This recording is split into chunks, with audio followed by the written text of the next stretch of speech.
2001 California Electrical Code mandates the installation of individual conductors and conduit. The primary life safety issues stemming from the absence of conduit for electrical conductors involve the risk of electric shock and the potential for fire spread. Exposed conductors present a significant electric shock hazard to building occupants and maintenance personnel. Contact with these conductors can lead to severe injury or even death. In the event of a fire, exposed conductors can readily ignite surrounding materials, facilitating the rapid spread of fire throughout the building. This poses a serious threat to the safety of occupants and can result in substantial property damage. Aside from life safety concerns, several other issues arise when conductors are not installed in conduit as required by code.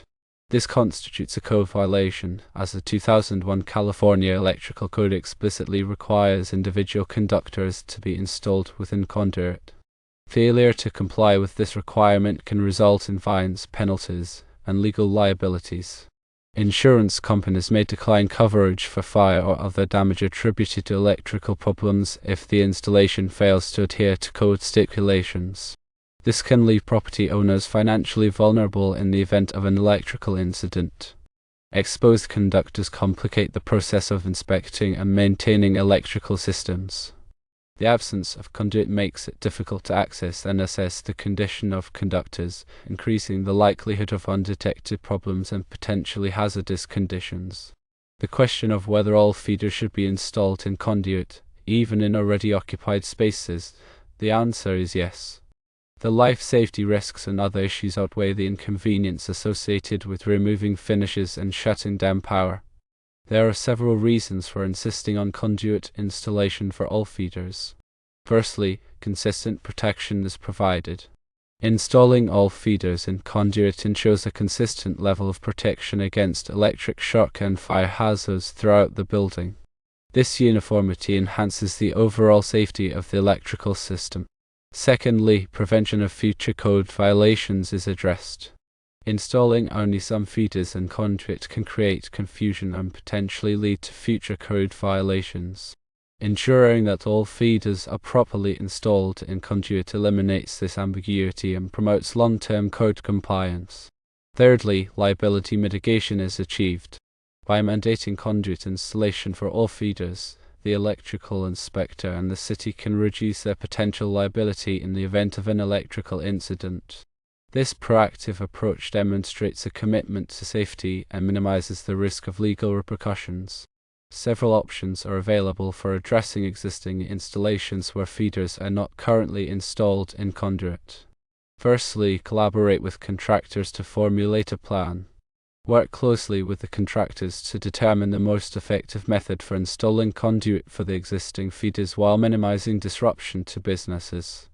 This collaborative approach can help identify creative solutions and streamline the installation process. Secondly, phased installation can be considered. If completely shutting down power is not practical, consider implementing a phased installation approach, where the conduit is installed and feeders are rerouted gradually. This allows businesses to remain operational during the installation process.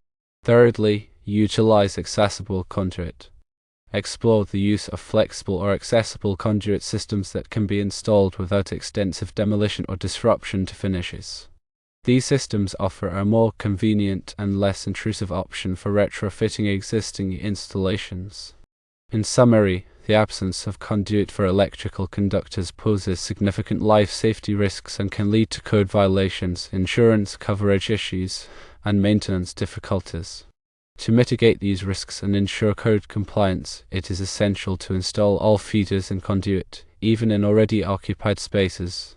By working collaboratively with contractors and exploring alternative installation methods, it is possible to address existing installations without causing undue disruption to businesses.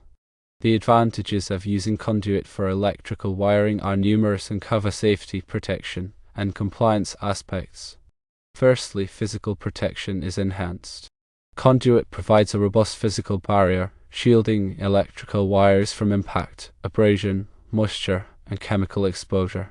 This protection extends the lifespan of the wiring and reduces the risk of damage that could lead to electrical hazards.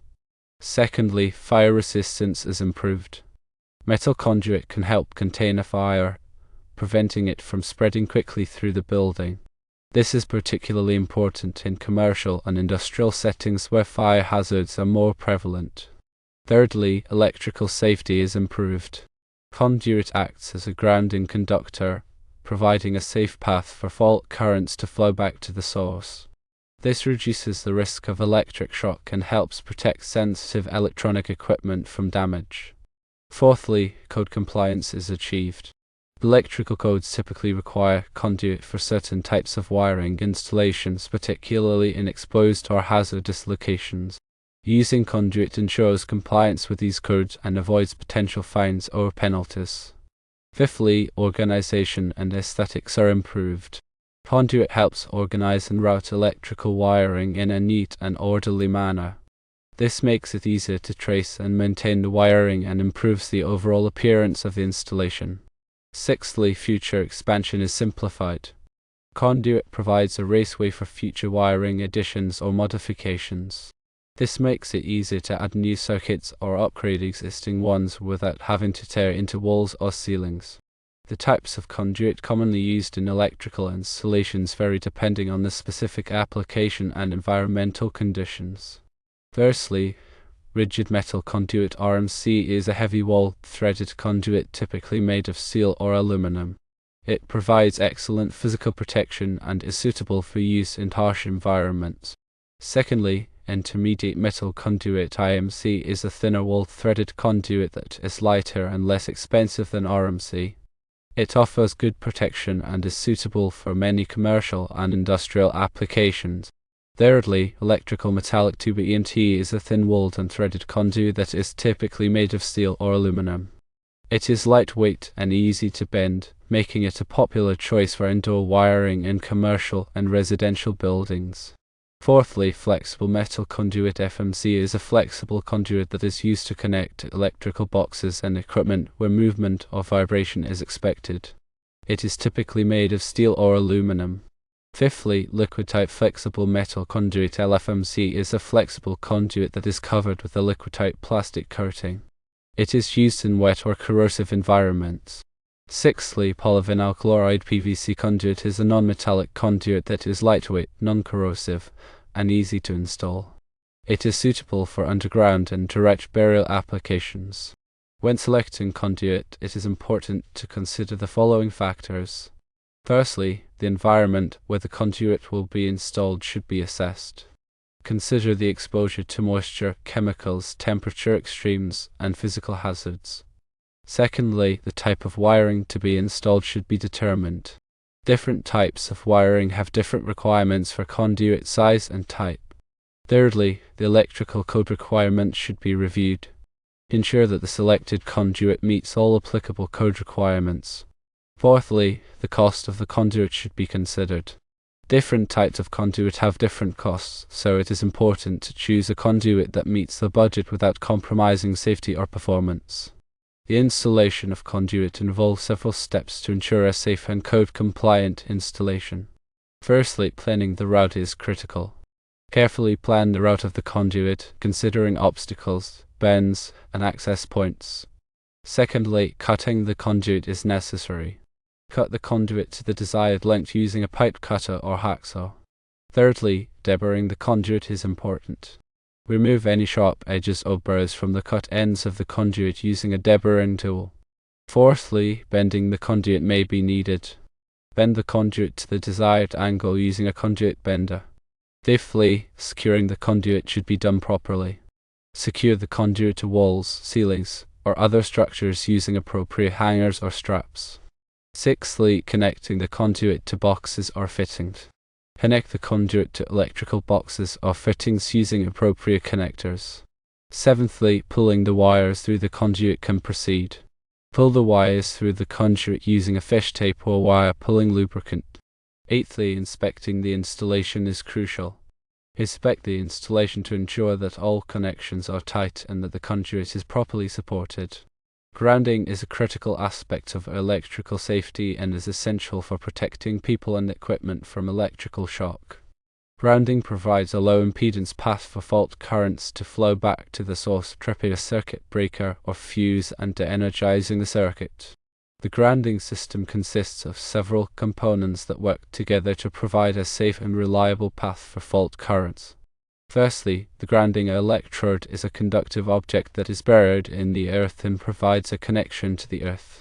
Common types of grounding electrodes include ground rods, ground plates, and metal water pipes. Secondly, the grounding electrode conductor connects the grounding electrode to the neutral busbar in the electrical panel. This conductor is typically made of copper or aluminum. Thirdly, the equipment grounding conductor provides a path for fault currents to flow from the equipment back to the electrical panel. This conductor is typically a green or bare copper wire. Fourthly, the bonding jumpers connect metal parts of the electrical system together to ensure that they are all at the same potential. This helps to prevent voltage differences that could cause electrical shock. The National Electrical Code (NEC) provides detailed requirements for grounding electrical systems. Some key requirements include the following. Firstly, the grounding electrode must be of sufficient size and type to provide a low impedance connection to the earth. Secondly, the grounding electrode conductor must be sized according to the size of the service entrance conductors. Thirdly, the equipment grounding conductor must be sized according to the size of the circuit conductors. Fourthly, all metal parts of the electrical system must be bonded together. Electrical inspections are an important part of ensuring the safety and code compliance of electrical installations.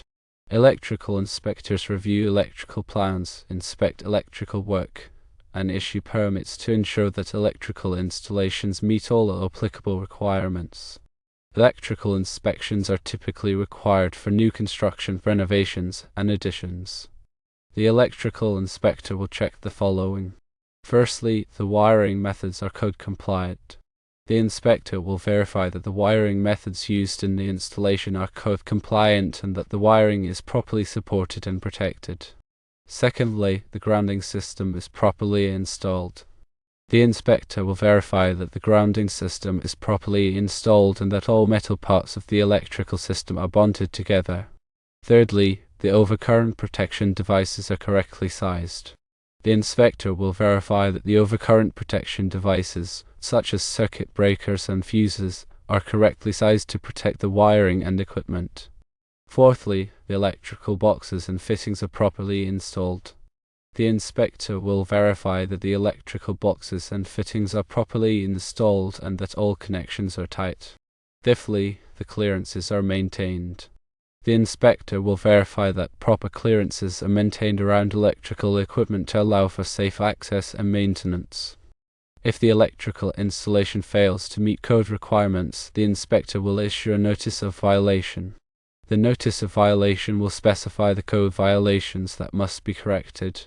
The electrical contractor must correct the violations and request a re-inspection.